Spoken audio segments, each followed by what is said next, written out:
Okay, so now we're going to look at double angle identities. So this is all solutions in the interval 0 to 2 pi, including 0, not including 2 pi. And we've just got to figure out which of these cosine 2a formulas we want to use. Well, if I've already got a sine, I certainly don't want to introduce a cosine squared, right? Because that's just going to mean I have to use a Pythagorean to settle that out. So I say we use the guy that has a sine squared, right? So we are going to plug that guy in, and we'll have sine x plus 1 minus 2 sine squared x equals 0. So that's just me replacing the cosine of 2x with 1 minus 2 sine squared x. Now I want to rewrite it in descending powers of x, and I'm going to change all the signs to get rid of that negative out front. So I'm going to make it 2 sine squared x minus sine x minus 1 equals 0. And now we're in a factoring situation, right? So we'll let u be sine x. So I have 2u squared minus u minus 1. 2 sets of parentheses equals 0. 2u minus plus. Then I'm looking for two numbers. Let's see, 2 times 1 is 2, right? We multiply that a and c. I'm looking for two numbers that will multiply to give me 2 and subtract to give me 1. They are 2 and 1. That 2 goes in the first set. And I have a common 2.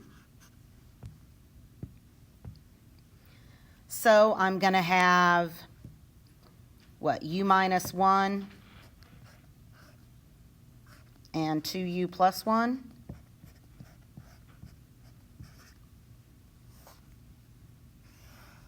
Which means that either u is positive 1 or u is negative 1/2, right? Now we can put our sign back in.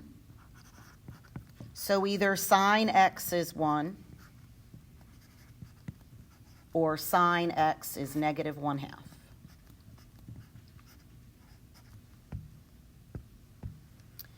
The sine of x is 1. Let's see, the ordered pair 0, 1, right? That's the only place. And so that occurs at pi over 2. The sine of x is negative 1/2. Sine is negative on the bottom, right, of our plane. So in quadrant 3 and quadrant 4. And my sine is 1/2 for my family of over 6s. My over 6 in quadrant 3 is 7 pi over 6, right? 6 pi over 6 is pi, and we're pi over 6 away from that. And my over 6, in quadrant 4 is 11 pi over 6. And so those 3 guys are my answers. We don't have to check because we didn't square both sides. We just used our regular identities, which are equivalent, right? The only time you have to check your answer is when you square both sides. Should feel pretty repetitive about now. Cosine 2x minus cosine x is negative 1. So again, I've got to figure out which of these I want to use. And since we already have a cosine, it seems like using 2 cosine squared minus 1 would be a good idea. So I'll replace the cosine of 2x with 2 cosine squared x minus 1 minus cosine x is negative 1. So I'm going to have what? 2 cosine squared x minus cosine x. And those ones are going to cancel out, right? So equals 0. So now I don't have 3 terms. I only have 2 terms, but I do have a common factor of cosine x, right? So I can take the cosine x out. And I'm left with 2 cosine x minus 1 equals 0. So either cosine x is 0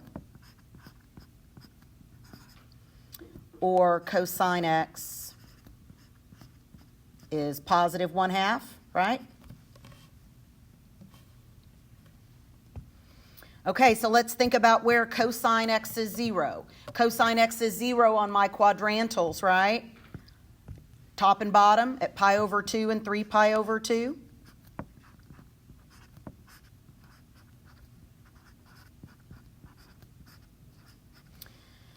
Cosine x is positive on the right-hand side, right? So that's quadrant 1 and quadrant 4. And my x is 1/2 for my family of over 3s. So my over 3 in quadrant 1 is pi over 3, and my over 3 in quadrant 4 is 5 pi over 3, right? Because 6 pi over 3 would be 2 pi. And this is in the interval, so all 4 of those are our answer. If this was find all solutions, then we would need to pay attention here, right? Because those guys are pi apart. You okay? Let's do one more. This time I need to change the sign, and we only have one option for that, right?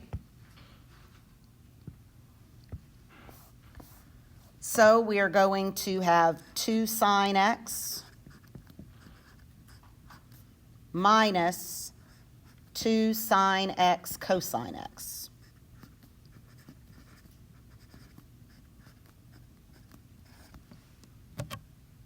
Well, I don't have any squareds, right? Nothing is squared, so I don't need to use a Pythagorean.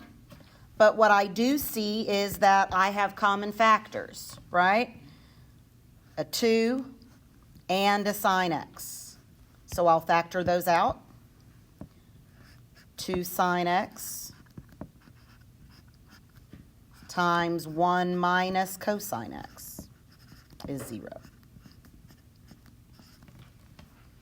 So either the sine of x is 0 or 1 minus the cosine x is 0, which means cosine x has to be 1, right? 1 minus 1 is 0. So if sine is 0, that occurs on the x-axis, right? So at 0 and pi. I'm using 0 because that interval was 0 to 2 pi, including the 0, not including the 2 pi, right? Cosine is 1 at pi. No, at 0, just kidding. But I don't need to say it twice, right? So 0 and pi, there we go.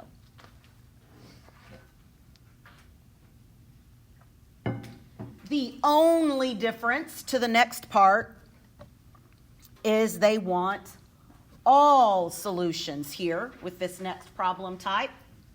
So we're doing the exact same thing. We're going to use the double angle formula, except this time we want all solutions, which is k pi or 2k pi. So since I've already got a sign in there, I'll go ahead and use the bottom one. I can't think right now of a time when we would use the cosine squared minus sine squared, right? Because then you're keeping a cosine squared and a sine squared, and then that'll be difficult. You'll end up having to change one of them anyway. So, cosine 2x is 1 minus 2 sine squared x minus root 3 sine x equals 1. Those ones are going to go, right? They're going to cancel out. And let's go ahead and change all the signs, right? So we'll have 2 sine squared x plus root 3 sine x equals 0. Remember, that's the same thing as moving everything to the right-hand side, right? Or just factoring out the negative. All of those things work the same. And then here we have 2 terms, not 3, and we have a common sign. So we'll take out sine x times 2 sine x plus root 3 equals 0. So either the sine of x is 0 or the sine of x is negative root 3 over 2. The sine of x is 0 where y is 0, and that's on the x-axis, right? So that's at 0 and at pi. But these guys are pi apart. Remember, we're doing all solutions. So 0 plus k pi, where k is in z. If the sine of x is negative root 3 over 2, sine is negative on the bottom, right? So that is quadrant 3 and quadrant 4. And y is root 3 over 2 for my family of over 3's. My over 3 in quadrant 3 is 4 pi over 3, right? Because 3 pi over 3 is pi. And my over 3 in quadrant 4 is 5 pi over 3. These are not pi apart, which makes sense because we're in quadrant 3 and quadrant 4, right? They're not going to be pi apart. So they are both plus 2k pi, where k is in z. Plus 2k pi.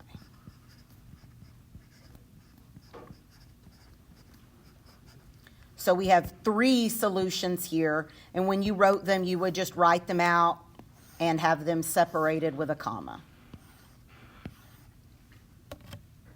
Or, I'm sorry, not comma, it says use the or button. You want to do one more? Or are we really bored? One more, all right. Okay, so this time we have a cosine 2x and a cosine. So I want to use the 2 cosine squared minus 1 because I don't want to introduce a sine in here. So I'm going to have 2 cosine squared x minus 1 minus cosine x equals 0. I'm just going to rewrite it, right, in descending powers. 2 cosine squared x minus cosine x minus 1 is 0. So now we're ready to factor, right? We haven't had to factor in a few minutes because everything has come down to 2 terms, right? We're going to let u be cosine x. So now I have 2u squared minus u minus 1. 2 sets of parentheses. 2u in each set, minus plus. I have that a value now, so I have to do 2 times 1 is 2.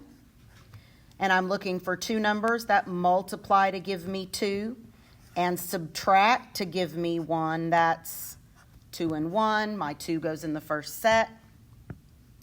And I see a common 2, which I'll take out. So I have u minus 1 times 2u plus 1 is 0, which means that either u is a positive 1 or u is negative 1/2.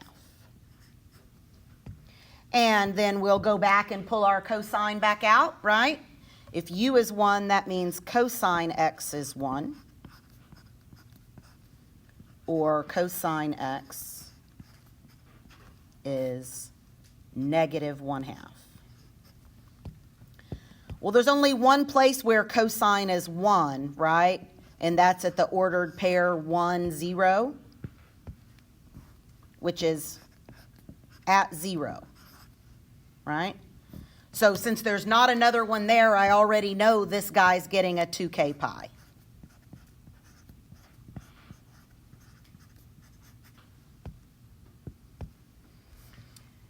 For cosine is negative 1/2. I know cosine is negative on the left-hand side, so that's quadrant 2 and quadrant 3. So these guys shouldn't be pi apart either, right?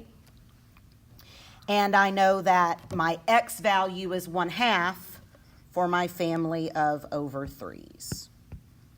So my over 3 in quadrant 2 is 2 pi over 3. And in quadrant 3 is 4 pi over 3. And again, those are not pi apart. We wouldn't expect it because they're in quadrants that are next to each other, not catty-cornered. I can also check. Pi is 3 pi over 3, right? So if I add that to 2 pi over 3, I get 5 pi over 3. And here's your 2k pi, where k is in z. 2k pi, where k is in z. So we have, what? 1, 2, 3 solutions. Everybody okay?